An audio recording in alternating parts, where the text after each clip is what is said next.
you believe the president can be prosecuted? Yes. Like in court? Yeah. While he's president? Yes. What do you think you'd do if your son got seriously hurt in that ring? Dude, we got plan B. I was like, the fuck is plan B? That was a birth control company. Yeah.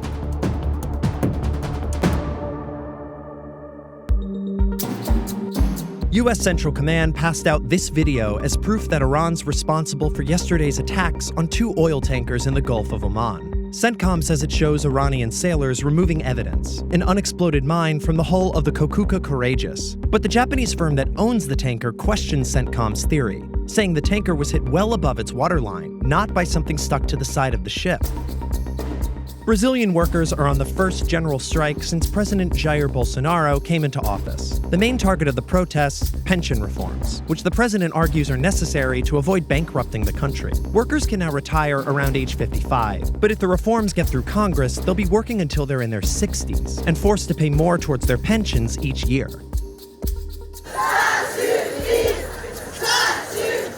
Tens of thousands of women across Switzerland are striking today, protesting a culture where women are rarely promoted, earn about 20% less, and 1 in 5 is a victim of sexual violence, though very few report it to police. Switzerland's historically lagged behind the EU when it comes to equality. Women were only given the right to vote in federal elections in 1971. After a random drawing, the Democratic National Committee announced who's going to be in which of its 2 manageable 10-person debates. One night will have 4 of the top 5 polling candidates. The other will have Elizabeth Warren.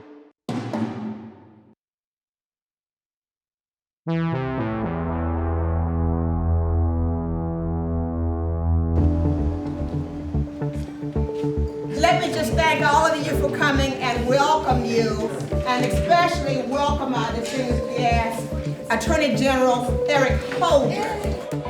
Former Attorney General Eric Holder was in South Carolina yesterday. But unlike every other Democrat, he's not here to win votes. I'm going to be here just today because I'm on my way to Iowa, and then we're going to New Hampshire next week. I'm not running for president. I'm the only Democrat, the only Democrats who are not running for president, you know? Holder is actually in this early primary state to get local Democratic leaders to help him make gerrymandering, the manipulation of political boundaries to aid one party, an issue in the 2020 primary. People always say to me, well, gerrymandering, it's kind of wonky, redistricting. What does that all mean, Well, if you care about reproductive rights, if you care about gun safety, if you care about closing the Charleston loophole, all stuff is intertwined. Because if we elect, and we will elect a Democrat in 2020, I'm confident that we will elect a Democrat in 2020, but he or she could be hobbled by a gerrymandered House of Representatives. But there's another issue everyone wants the former Attorney General to weigh in on. How would you assess William Barr's handling of the Mueller report thus far? I think it's shameful.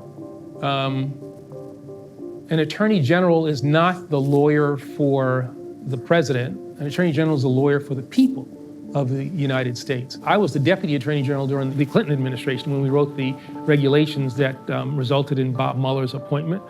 We never assumed when we wrote those regulations that we would have a problematic Attorney General. I wouldn't say we were being naive. We were just kind of looking at our history. We had a couple of bad attorneys general, but generally pretty good. If we could do it over again, we would have written them slightly differently. What would you have written differently? I would not have given as prominent a role to the Attorney General in terms of where the report goes. Maybe I would have said, a simultaneous disclosure of the report to the Attorney General as well as to maybe the chairman of the chair of people of the House Judiciary Committee and maybe the Senate Judiciary Committee, something along those lines, with an understanding that it had to be kept private unless all 3 of them decided that it was going to be made public. Something like that, so you get it out of the executive branch. Do you believe the president can be prosecuted? Yes. Like in court? Yeah. While he's president? Yes. I think the OLC opinion is wrong. The OLC opinion focuses on the fact that if you indict a sitting president, it will paralyze the executive branch. And I don't. Well, but you know what? If a president is impeached, that has an equally paralyzing impact. But the reality also is that the executive branch can function. This is Holder's current balancing act. Everybody needs to get behind me. If you want a photo, or there's going to be no more photos. Get people in the room with the hope that he'll talk about Mueller and President Trump, and then inject his real message into the conversation. For Holder, this mission has its roots in the 2010 election. The Republicans will take control of the House of Representatives. That's the one where Democrats lost the House, lost seats in the Senate, and had almost no influence in the state legislatures that would redistrict in 2011. Post-presidency, Barack Obama and Holder launched the National Democratic Redistricting Committee to promote a comprehensive redistricting strategy. I would ask you, as I said, to make sure that those presidential candidates are focused on ending gerrymandering, that we have a fair redistricting process, but also people at the state level as well, because it's important that they are focused on this, as they will be the ones drawing the lines come 2021. So we have this NDRC Fair Districts Pledge that we're asking all the presidential candidates to sign, and so far 19 of them have signed. Which candidate has a plan where they're actually discussing voting rights in a substantial way as well as gerrymandering? Well, I think they all are to varying degrees. I noticed that, for instance, Mayor Pete, Beto O'Rourke, I think about their announcement speeches, and they talked about unfair redistricting and gerrymandering. The fundraising arm of the NDRC raised $2.5 million in 2018 and has donated a lot of that money to state-level candidates and state parties. Holder says it's paying off. 5 states had ballot initiatives that were designed to make the redistricting process more fair. His message of fairness is a pretty good way to advertise the dry, complicated topic of gerrymandering. But he has to balance that with a dose of truth. That an even playing field also means that some of those gerrymandered safe seats for Democrats could become real fights. What I always try to do is push for the positive, push this notion of fairness, because I'm really convinced that in a fair process, Democrats and progressives will do just fine. Do you think Democrats, if they were to gain control, will district fairly? In Maryland, this was actually a problem. The Democrats tried to gerrymander for themselves. Yeah. And Democrats tried to do it in New Jersey. And I spoke out very publicly against what they were doing, and they backed down. And I'm prepared to do that. I'm prepared to take on Democrats who would try to gerrymander. We don't need an unlevel playing field. That's what Republicans need. All we need is a level playing field, and we will win. I am confident in that.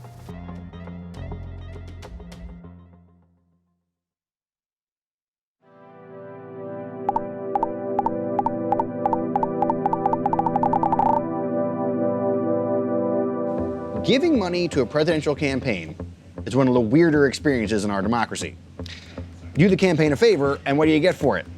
You get harassed in the form of endless emails begging you for more. It can be enough to really make you start resenting that candidate you thought you loved. And this year, with so many Democrats running, and every candidate desperate to show momentum in their fundraising, the email madness is worse than it's ever been. I decided to measure it. So 1 week ago, I gave a small amount to every single presidential campaign out there. This is the first one we're doing with Michael Bennett. Give him $10. Joe Biden for president, $10. Make it monthly, make it monthly. No. Mayor Pete, Julian for the future. Let's give him $10. John Delaney, Amy Klobuchar, Kamala Harris, Beto. When you give money to Bernie, you get Killer Mike and Bernie fist bumping each other in a barbershop. Elizabeth Warren, right there on the big front page, $10. Click. Now finally, I've given my money. It's gone through. That's it. While you were busy mashing the delete button, I was busy counting and sorting all these desperate emails so we get a good scientific picture of them. In the last 7 days, I got 138 emails. The most came from longshot Steve Bullock, who sent me 13. I only got 3 from Joe Biden, only 2 from Donald Trump. These emails come in at all times of day, but they seem to be mostly grouped around times people will be like staring at their phones. Before work, around lunchtime, in the early evening. The campaigns work hard to make these emails seem like they're real emails. Often they're not from the campaign at all, but from people you might want to actually open an email from. One of Beto O'Rourke's emails came from a guy named Chris Evans. Not Captain America Chris Evans, though, just the campaign communications director. The emails try to sound conversational, that the candidates know me. Evan appears 141 times in them. Everyone asked for more money.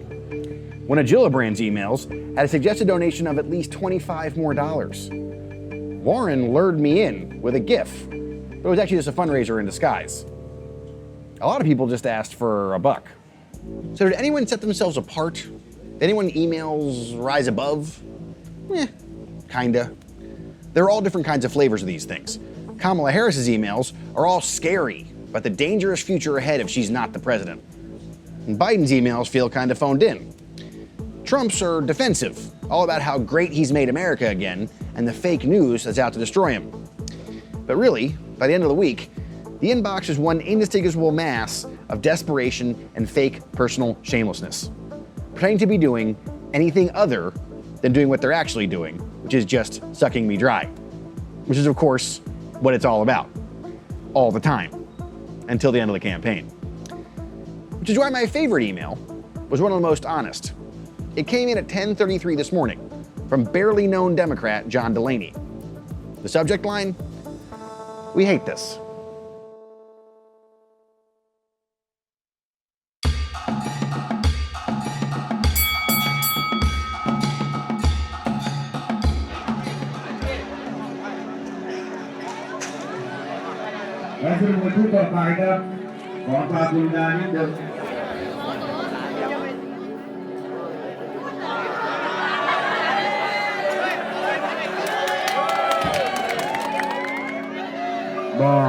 รางวัลก่อนแข่งขันวันนี้ท่านมีน้ำจิตน้ำใจนะครับโอเค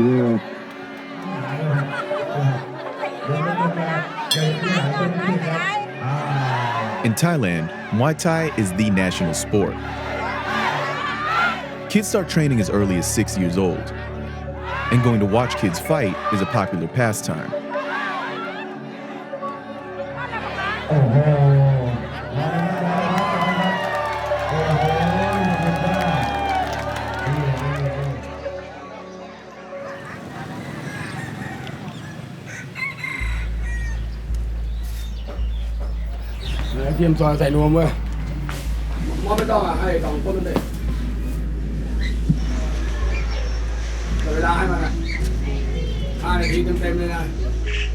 Daldaiju is 14, and his friend Pech Garasin is 10.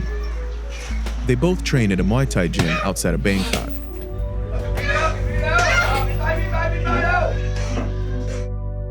Do you remember the first time you knocked another boy out? ได้ครับ How'd that feel? ใจครับว่าชนะได้แล้ว What do your friends think about you doing Muay Thai? ก็เพื่อนหรือว่าเป็นฮีโร่ But that's not the only thing that motivates him in the ring. ต้องต่อยหาเงินเลี้ยงครอบครัว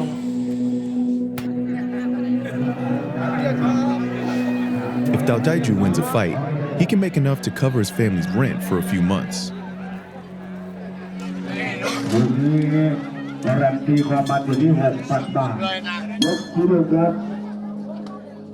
Doctors in Thailand have been saying for years that Muay Thai is dangerous for kids. But, kind of like football in America, people tend to ignore the data until something bad happens. Like in November, when a 13-year-old fighter died from a brain hemorrhage after being knocked out in the ring. Now, legislators are considering a law that would ban kids under 12 from fighting. ประเทศไทยตั้งแต่หลายร้อยปีมาแล้วตั้งแต่ในอดีตอันนี้สำหรับเวลานักมวยจะทำการแข่งขันเนี่ยต้องสวมมงคล Somchat Jalunwat Jalawit has been the head of the Professional Boxing Association of Thailand for almost 30 years. He helped draft a law back in 1993 that allows for kids under 15 to get in the ring, as long as they have the permission of their parents. Do you personally think that kids under 12 years old should be participating in Muay Thai? ไม่ว่ากีฬาทุกชนิดประเทศไหนก็แล้วแต่ไม่ว่ามวยไทยหรือฟุตบอลหรืออเมริกันฟุตบอลก็แล้วแต่ก็ต้องฝึกมาตั้งแต่เด็กทั้งนั้น When the 13-year-old boy died after being knocked out in the ring, What went wrong there? ที่จริงเนี่ยกฎหมายที่ออกมาเนี่ยหรือระเบียบต่างๆที่ออกมาควบคุมอ่ะมันดีอยู่แล้วแต่ผู้ปฏิบัติเนี่ยไม่ได้นำไปปฏิบัติ How do you make sure that the enforcement of the current law is adequate then? อันนี้มันอยู่ที่การกีฬาเพราะว่าการกีฬาเนี่ยเป็นหน่วยงานหน่วยหนึ่งของทางรัฐบาลไม่รู้ว่าควรจะสัมภาษณ์การกีฬาดีไหมว่าทำไมถึงเขาไม่เข้มงวดเกี่ยวกับ Kongsat Yanmani is the governor of the Sports Authority, which is responsible for enforcing the law. We have only 700 something people working, but we cannot cover all the country because Thai boxing are spread all over in the country. Do you think this bill that would ban 12-year-old and under from being able to fight in Muay Thai That's the rings, idea. Do you think that'll pass? That's the idea. I'm not sure. Muay Thai and Thai people, you cannot separate between Thai people and Muay Thai because in our blood. And that might be the biggest obstacle to ever passing a law that would stop kids from getting in the ring. Pekkarasing isn't fighting for money. His family put him into Muay Thai for the same reason a lot of families put their kid in the sport, because they think it's good for him. อยากให้เขามีอะไรแบบให้เขาแข็งแรงแบบไม่ให้อยากให้ไปเที่ยวไปแบบติดเกมครับ Do you think your son was playing too many video games? เปล่าเล่นแบบเล่นกับพวกเด็กแบบชนแบบดื้อไปเล่นกับเด็กแต่มีแต่เด็กผู้หญิงครับกลัวเด็กกลัวเขาเป็นตูด เป็นกระเทยอย่างนี้ครับถ้าหนูชกมวยพ่อจะเลิกเหล้าได้ไหมผมบอกได้จุดเลิกแต่ว่าเขากลัวพ่อกินเหล้าก็มาทะเลาะกับ How'd that deal work out? Did you stop drinking? เลิกไปอีกสักพักนึงก็ทำไม่ได้ทันทีผมอย่างนี้เลยพี่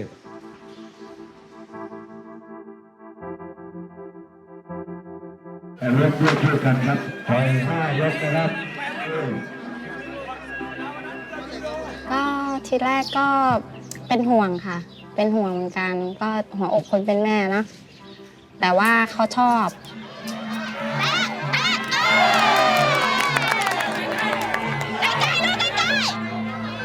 How many of your son's matches have you watched? ชกประมาณ30ไฟท์แต่ดูประมาณ20กว่าแต่ทีเนี้ยพอเจอไฟท์ที่2โดนน็อกน้ำตานี่แบบโอ้โหมาเป็นสายเลย What do you think you'd do if your son got seriously hurt in that ring? แต่ถ้ามันเกิดอะไรขึ้นอย่างเงี้ยเราก็ต้องยอมรับอะค่ะ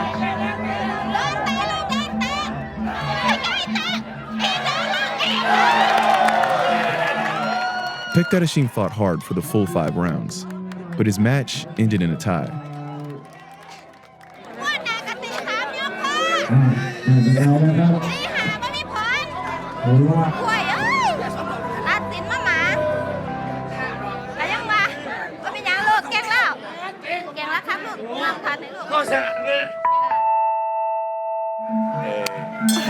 What are you going to do after this? ไปเล่นน้ำ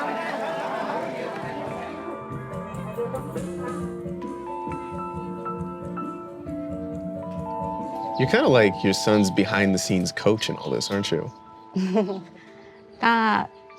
ก็ต้องอย่างนั้นนะคะเพราะว่าลูกเราเนาะดวงใจของเราอะถามว่าอยากให้ชกไหมเราก็ไม่อยากนะเนาะแต่ว่าเขาเลือกแล้วเราก็ต้องเต็มที่กับเขาอะในเส้นทางนี้